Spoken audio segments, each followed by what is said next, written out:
同仁们，你发现了吗？最近养猪企业开始陆续踩刹车了。4季度刚开始，温氏、唐人参、金兴农几家大猪企纷纷宣布终止部分养殖项目。咋回事？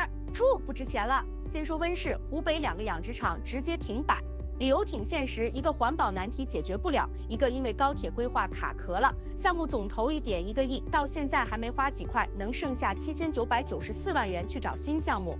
这家猪企最近几年终止的木头项目都能凑一桌麻将了，剩下的资金高达33亿。再看唐人参广西扶贫养猪项目宣布撤了，理由是猪价跌成白菜价，这项目再搞下去，经济效益和社会效益都没法看。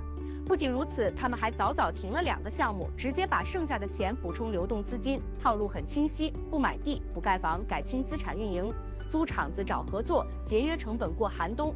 金兴农呢，操作更直接，一下砍了2个项目，总价值3.8亿。原因一看就懂，猪价低迷，企业效益下滑。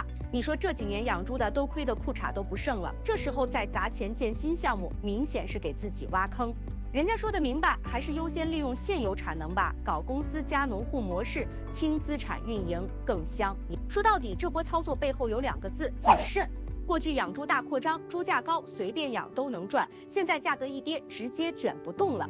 可是问题来了，生猪养殖寒冬下，谁能撑到最后？猪企还能不能熬出头？评论区聊聊你的看法吧。记得点赞加关注，我们下期再继续聊。